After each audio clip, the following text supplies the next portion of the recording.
ஒரே ஒரு சப்ஸ்கிரைப் பண்ணிட்டு பாருங்கள். மனோஜ் வந்து கனகா வீட்டுக்கு போயிருந்தாங்களே, அவங்க அம்மா எந்திரிச்சு சொல்கிறாங்க, பாருங்கள் இவ்வளோ சின்ன சின்ன விஷயம் கூட என் பொண்ணுக்கு எவ்வளோ சந்தோஷம் கொடுக்குதுன்னு சொல்லிட்டு. ஐயோ அத்தை, நான் வெளியே இப்போ கூட்டிகிட்டு போனேன்னு ஆண்டி அவன் மாட்டிக்கவனே அப்படின்றாங்க. கல்யாணம் பண்ணியாச்சு, இனிமேல் மாட்டினா மாட்டுங்க, என்ன வேணால் பண்ணுங்க, அவளை இப்போ கூட்டிகிட்டு போங்க, அப்படி அவள் சந்தோஷம் தான் எனக்கு முக்கியம் அப்படின்ற மாதிரி வந்து அவங்க வந்து சொல்கிறாங்க. சரிங்க ஆண்டி கூட்டிகிட்டு போகிறேன் அப்படின்ற மாதிரி பார்த்திங்கன்னா வெளியே போகிறாரு. போய் பார்த்திங்கன்னா அந்த ஜோசியக்காரருக்கு ஃபோன் பண்ணுறாரு. சொல்லுங்கள் பப்பரக்கா மண்டை மனோஜ் அப்படின்னு சொல்லிட்டு அவர் வந்து சொல்கிறாரு. நானே உனக்கு ஃபோன் பண்ணணுன்னு நினச்சேங்களே, நீங்களே எனக்கு பண்ணிட்டீங்களே அப்படின்றாங்க. சரி என்ன விஷயம், எங்கே இருக்கீங்க அப்படின்றாங்க. இப்போ எனக்கே இங்கே ஏகப்பட்ட பிரச்சனை போயிட்டு இருக்கு. இல்லையே இன்றைக்கி உங்கள் கட்டம் நல்லா தானே இருந்துச்சு அப்படின்றாங்க. என்ன கட்டமோ ஆடாத ஆட்டமாடின்னு இருக்கேன், வீட்டுக்கு போனால் வீட்டில் பிரச்சனை, இங்கே கனகா வீட்டுக்கு வந்தால் இங்கே என்னை வெளியே கூட்டிகிட்டு போக சொல்கிறாங்க. நான் என்ன தான் பண்ணுறேன், சந்தோஷமாக கூட்டிகிட்டு போங்க, இன்றைக்கி உங்களுக்கு சந்தோஷம்னு போட்டுட்டு இருந்துச்சு ஜாதகத்தில் அப்படின்றாங்க. சரி அதில் தான் பிரச்சனையே, நீங்கள் கொஞ்சம் வரீங்களா, இங்கே பக்கத்தில் இருக்க பார்க்குக்கு போவேன், எனக்கு போகிறதுக்கு ஒரு மாதிரியே இருக்குது அப்படின்றாங்க. எனக்கு நிறைய அப்பாயின்மெண்ட் இருக்குது, நான் இப்போலாம் வர முடியாது அப்படின்றாங்க. சார் ப்ளீஸ் சார் வாங்க அப்படின்னு சொல்லிட்டு அவங்க சொல்கிறாங்க. ஓ இப்போ தான் புரியுது, யாரனா பார்த்தா இவர் தான் அவங்க ஹஸ்பண்டுன்னு சொல்லிட்டு மாட்டி வர்றதுக்காக என்னை வந்து கூட்டிகிட்டு போகிறீங்க. ஃபஸ்ட்டு உங்கள் கூட சேர்கிறதுக்கு முன்னாடி என் கட்டத்தை நான் இப்போ ஒழுங்காக பார்த்துருக்கணும் மனோஜ் அப்படின்றாங்க. சார் வாங்க சார் ப்ளீஸ் சார், உங்களுக்கு லொக்கேஷன் அனுப்புகிறேன், பக்கத்தில் இருக்கிற இதுக்கு வாங்க அப்படின்றாங்க. சரி நான் வரேன் அப்படின்னு சொல்லிட்டு அப்பாடி அப்படின்னு மனோஜ் ஃபோனை வைக்கிறாங்க. அதுக்கப்புறம் பார்த்தீங்கன்னா நீ வந்து ஒருத்தர் பார்க்குறாங்க.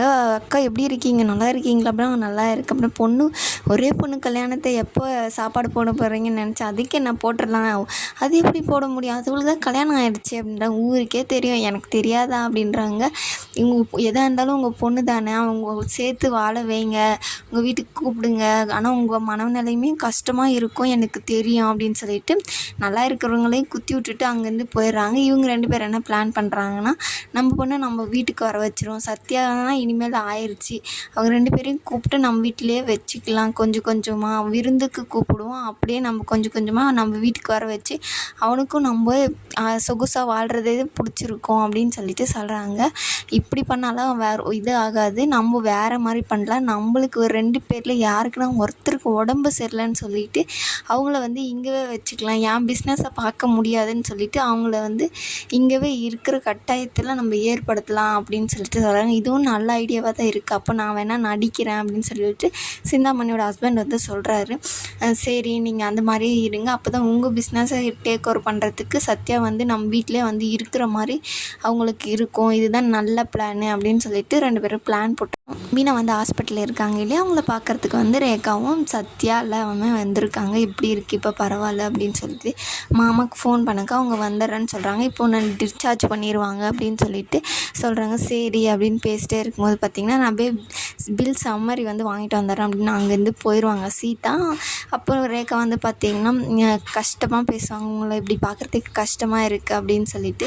அப்போ சத்யா இருந்துக்கிட்டு சொல்லுவாங்க, இந்த மாதிரி எனக்கு ஒரு ஃபினான்ஸ் கம்பெனியில் வேலை கிடச்சிருக்குக்கா, 25,000 ரூபாய் சம்பளமும் போக போக அதிகமாக தருவாங்களாம் அப்படின்னு சொல்கிறாங்க. அதுக்கு ரேகா இருந்துட்டு நானும் ஒரு கம்பெனியில் போய் இன்டர்வியூ கொடுத்துருக்கேங்க அப்படின்றாங்க. அதுக்கு மீனா வந்து பார்த்திங்கன்னா சோகமாக அவங்கள பார்க்கும்போது, ஏன் இப்படி போய் இருக்கீங்க, நீ நல்லா வசதியாக வாழ்ந்த பொண்ணு இப்போ வந்து இவ்வளோ கஷ்டப்படுறியே அப்படின்றாங்க. அதெல்லாம் ஒன்றும் இல்லை, நான் சரி ஆயிரும் இன்னும் கொஞ்சம் நாளில் அப்படின்றாங்க. அவங்க 2 பேருக்கும் வேலை கிடச்ச பின்னாடி ஒரு 2 ரூமாக இருக்கிற மாதிரி பார்த்திங்கன்னா 2 BHK வீடாக வாடகை பார்க்கலாம் அப்படின்றாங்க.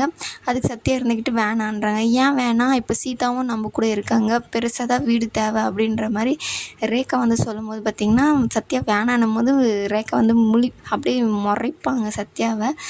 சரி சரி அப்படின்ற மாதிரி அவங்க விட்டுட்டாங்க. ஆனால் நோட் பண்ணியிருப்பாங்க மீனா இவங்க மூஞ்சி வந்து மாறுற மாதிரி. அதுக்கப்புறம் வந்து முத்து வந்துடுவார், வந்தோடனே எப்படி இருக்கு மீனா, உன்னை இந்த நிலமையில நான் விட்டுட்டு போனதுக்கு ரொம்பவே சாரி அப்படின்றாங்க. பாட்டி எப்படி இருக்காங்க, பாட்டி கண்ணவே முழிக்கல, அப்பா இருந்துக்கிட்டு நான் கண்ணு முழிச்சாதான் வீட்டுக்கு வருவேன், நீ போ அப்படின்னு சொல்லிட்டுறாங்க, அதனால தான் நான் வந்துட்டேன், எனக்கு ரொம்ப கஷ்டமாக இருக்குது அப்படின்றாங்க.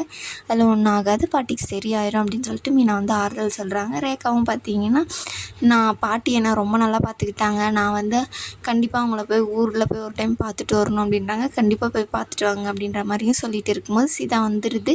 சீதா வந்தவுடனே சொல்லுது, இந்த மாதிரி நான் இங்கே தானே வேலை செய்கிறேன், என்னோடய இதுலேருந்து சேலரியிலேருந்து கட் பண்ணிப்பாங்க, அது நீங்கள் காசு கொடுக்க வேண்டாம் அப்படின்றாங்க. அதெல்லாம் ஒன்றும் தேவையில்ல, நீயே ஏகப்பட்ட கஷ்டத்தில் இருக்க, நீ இது வாங்கிக்கோ அப்படின்ற மாதிரிங்க. இல்லைக்கா, நான் இந்த நிலமையில இருந்தால் நீ என்னை விட்டுட்டு இருப்பியா அப்படின்னு சொல்கிறாங்க. நான் பண்ண வேண்டியது இது நான் பண்ணுறேன், சரி நீ என்னவோ பண்ணு, அதுக்கப்புறம் பார்த்துக்கலாம் அப்படின்ற மாதிரி முத்து வந்து சொல்லிடுறாரு. சரி கிளம்பலான்னு சொல்லிட்டு அங்கேருந்து கிளம்பிடுறாங்க. அதுக்கப்புறம் பப்பரக்கா மனோஜ் வந்து பார்த்திங்கன்னா நம்ம இவங்க கனகாவை வந்து பார்க்குக்கு கூட்டிகிட்டு வந்தாங்க இல்லையா, அங்கெல்லாம் நின்று ஃபோட்டோ அங்கங்கே ஃபோட்டோ எடுத்துகிட்டு இருக்காங்க.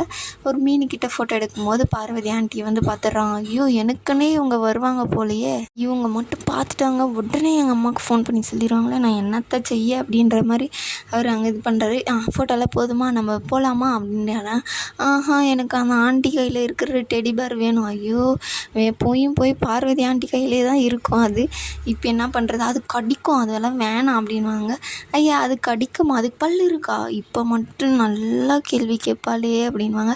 ஆமாம், அது கடிக்கும், அதுக்கு பல் இருக்குது அப்படின்னு மனோஜ் வந்து சமாளிச்சுட்டு ஒரு மரத்துக்காக கூட்டிகிட்டு போவாங்க. கரெக்டாக பார்வதி ஆண்டி அங்கே தான் வந்து, இங்கே தான் லொக்கேஷன் நல்லா இருக்குது, இங்கே தான் நம்ம ஒரு ஷூட் பண்ணலாம் பண்ணிகிட்டே இருப்பாங்க. மனோஜ் வந்து பின்னாடி நின்றுட்டு இருப்பாங்க. கனகா வந்து வாய் மேலே கை வைக்கணும், பேசக்கூடாது, ஓகேவா அப்படின்னு சொல்லிட்டு அவங்கள வந்து அங்கே நிற்க வச்சுட்டு இருப்பாங்க. இதோட இந்த எபிசோடு முடியும்.